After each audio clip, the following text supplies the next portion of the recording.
Hello everyone. आज हम शुरू करेंगे ट्रांसफर ऑफ प्रॉपर्टी एक्ट 1882 का पार्ट 2। ठीक है। पार्ट 1 में जो क्वेश्चन लेकर के आई थी मैं पीवाईक्यू, आज हम उसी का पार्ट 2 पढ़ेंगे। ठीक है। उसी के परिप्रेक्ष्य में नेक्स्ट सीरीज है ये पार्ट 2, और वहीं से हम नेक्स्ट क्वेश्चन को देखते हुए चलिए शुरू करते हैं, ज़्यादा टाइम वेस्ट ना करते हुए। क्वेश्चन नंबर 1, निम्नलिखित में से कौन अचल संपत्ति नहीं है? कौन अचल संपत्ति नहीं है? ए, तेंदुपत्ती एकत्र करने का अधिकार, बी, मछली पकड़ने का अधिकार, सी, आराधना करने का अधिकार, डी, सुखाचार का अधिकार। तो इसका जो राइट आंसर होगा सी, आराधना करने का अधिकार अचल संपत्ति नहीं है। ठीक है। संपत्ति अंतरण अधिनियम की धारा जो 3 है, सेक्शन 3 के अंतर्गत तेंदुपत्ती एकत्र करने का अधिकार, मछली पकड़ने का अधिकार, सुखाचार का अधिकार, ये है अचल संपत्ति में सम्मिलित है, जबकि आराधना करने का अधिकार अचल संपत्ति में सम्मिलित नहीं है। क्वेश्चन नंबर 2, निम्नलिखित में से कौन सी अचल संपत्ति है? अब देखिए, इसमें पूछा गया है अचल संपत्ति कौन सी है। ए, कॉपीराइट, बी, प्रॉफिट, ए, प्रेंडरे, सी, रॉयल्टी, डी, साख। इसका जो राइट आंसर होगा वह होगा डी, साख। ठीक है। साख अचल संपत्ति है, और जबकि कॉपीराइट, प्रॉफिट, ए, प्रेंडरे और रॉयल्टी ये अचल संपत्ति नहीं है। टीपी एक्ट की जो सेक्शन 3 है के अनुसार कॉपीराइट और प्रॉफिट, ए, प्रेंडरे, रॉयल्टी अचल संपत्ति नहीं, किंतु साख को अचल संपत्ति माना गया है। क्वेश्चन नंबर 3, निम्नलिखित में से स्थावर संपत्ति नहीं है। कौन सी स्थावर संपत्ति नहीं है? ए, रॉयल्टी, बी, रास्ते का अधिकार, सी, मत्स्य खेत का अधिकार, डी, बंधक मोचन का अधिकार। इसका जो राइट आंसर है इसका ए, रॉयल्टी का अधिकार है। वह कैसा है? अचल संपत्ति नहीं है।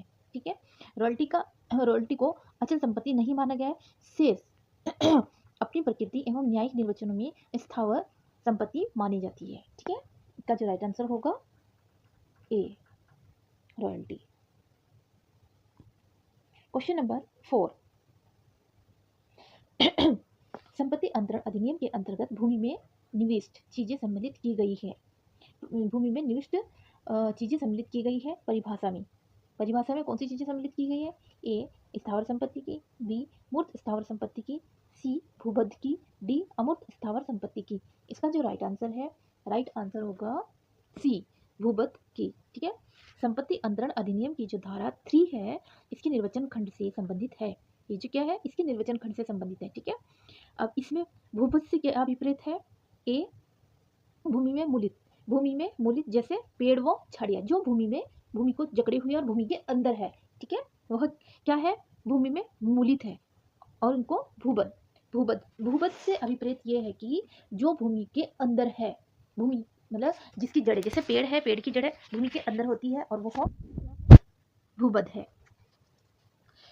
ख, भूमि में निविष्ट जैसे भित्तियां या निर्माण अथवा ऐसी निविष्ट वस्तु से इस प्रकार बद्ध की जिससे वह बद्ध है, उसका स्थायी लाभप्रद उपयोग किया जा सकता है। ठीक है। उसे कहते हैं भूबद्ध। तो इसका राइट आंसर क्या होगा? सी, भूबद्ध। ओके। देखिए क्वेश्चन नंबर 5, संपत्ति अंतरण अधिनियम 1882 के अंतर्गत भूबद्ध से अभिप्रेत नहीं है। अब देखो, क्वेश्चन अभी जो हमने पढ़ा है उसी का ही ये अभी जो हमने एक्सप्लेन किया है वहीं से क्वेश्चन, नेक्स्ट क्वेश्चन वहीं से आया है। ठीक है। गाइस, ये जो क्वेश्चन मैं लेकर के आया, ये टोटल क्वेश्चन पीवाईक्यू है, यह किसी न किसी स्टेट में पूछे गए क्वेश्चन ही है। ठीक है। संपत्ति अंतरण अधिनियम 1882 के अंतर्गत भूबद्ध से अभिप्रेत नहीं है। ए, पेड़, बी, झाड़ियाँ, सी, उगती फसलें, डी, भित्तियां या निर्माण। इसका जो राइट आंसर होगा सी। ठीक है, उगती फसलें।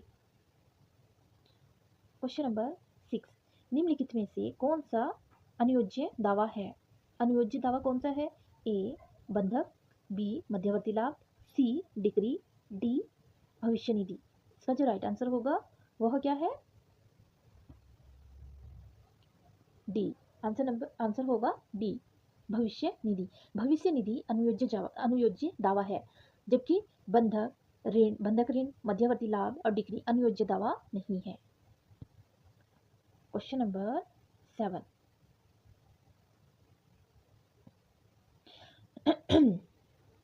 कौन अनुयोज्य दावा नहीं है? ए अंतःकालीन लाभ, बी जीवन बीमा निगम से बीमा राशि प्राप्त करने का अधिकार, सी भविष्य में देय बकाया की धनराशि, डी भंग साझेदारी से हिस्सा या लेख प्राप्त करने का अधिकार। इसका जो राइट आंसर है वह होगा ए अंतःकालीन लाभ। ठीक है, अंतःकालीन लाभ क्या होगा? अनुयोज्य दावा नहीं है। क्वेश्चन नंबर 8, निम्न में से कौन अनुयोज्य दावा नहीं है? ए मध्यवर्ती लाभ का दावा, बी बकाया किराए का दावा, सी भागीदारी में अंश, डी पेशगी धन की वापसी का दावा। इसका जो राइट आंसर है, राइट आंसर होगा ए मध्यवर्ती लाभ का दावा। क्वेश्चन नंबर 9, नुकसानी के लिए वाद का अधिकार। नुकसानी के लिए वाद का अधिकार ए अनुयोज्य दावा है, बी अनुयोज्य दावा नहीं है, सी वाद लाने का अधिकार मात्र नहीं है, डी अंतरणीय है। इसका जो राइट आंसर होगा वह है बी अनुयोज्य दावा नहीं है। नुकसानी के लिए जो वाद है वह अनुयोज्य दावा नहीं होता। क्वेश्चन नंबर 10, निम्नलिखित में कौन अनुयोज्य दावा है?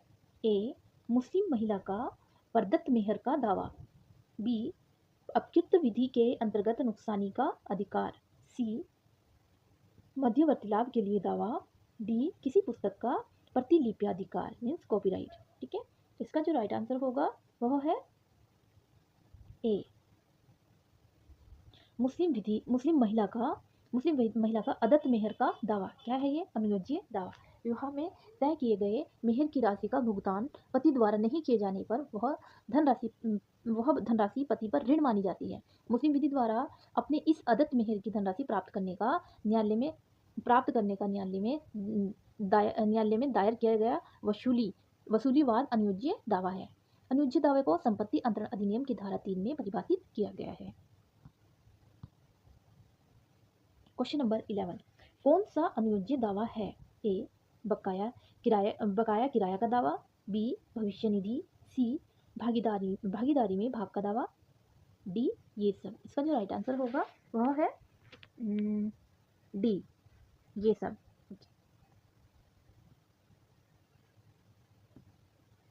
क्वेश्चन नंबर 12, निम्नलिखित में से कौन अनुयोज्य दावा है? ए भागीदारी में अंश, बी एक डिग्री, सी किराए के मकानों के लिए दावा, डी संविदा भंग हेतु नुकसानी प्राप्त करने का अधिकार। इसका जो राइट आंसर होगा वह होगा ए एंड सी। ठीक है, ए एवं सी इसका राइट आंसर होगा। भागीदारी में अंश और किराए के बकायों के लिए दावा, ये क्या होंगे?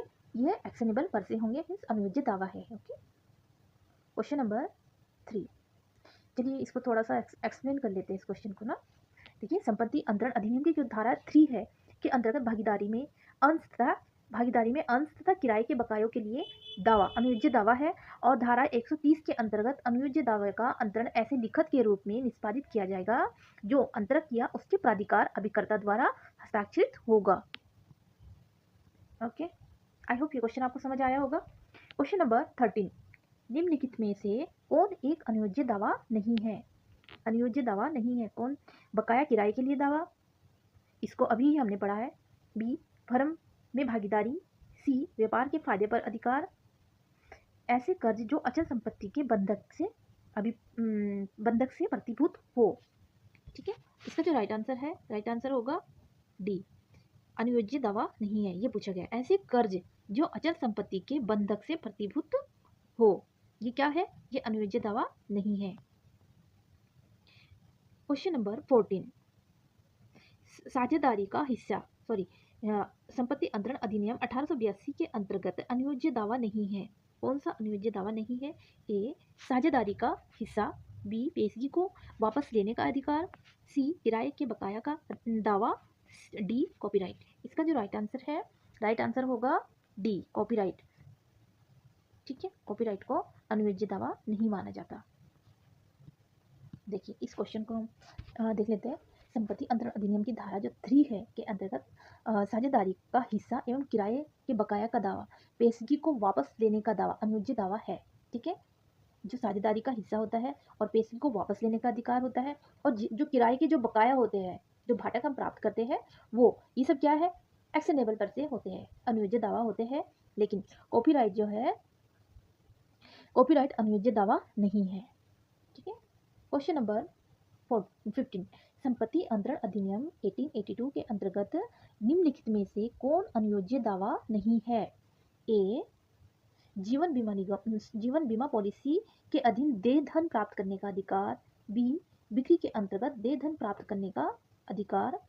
सी, मकान का बकाया किराया प्राप्त करने का अधिकार। डी, भरण पोषण का बकाया धन प्राप्त करने का अधिकार।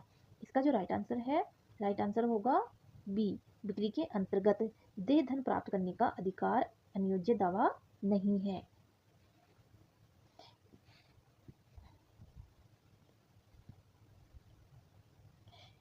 गाइस, आज हम इस वीडियो को यहीं पर विराम देते हैं, क्योंकि आज के जो क्वेश्चन है वह क्वेश्चन 15 तक ही लाई हूँ। ठीक है, इसका जो नेक्स्ट क्वेश्चन रहेंगे वो इसका पार्ट 3 में देखने को मिलेगा। और आई होप ये टेस्ट सीरीज आपके लिए बहुत हेल्पफुल रही होगी। कोई अभी आज हमारा पार्ट 2 है, और इससे पहले पार्ट 1 जिसने वो वीडियो नहीं देखी, आपसे रिक्वेस्ट है उस वीडियो को जा करके जरूर देखेगी। उसमें भी जो मैं क्वेश्चन लेकर के आई थी वो PYQ ही थे। वो क्वेश्चन भी कहीं ना कहीं किसी न किसी एग्जाम में पूछे गए हैं। ठीक है, और इस वीडियो को ज़्यादा से लाइक शेयर सब्सक्राइब कीजिए। चलिए ठीक है, टाटा बाय बाय।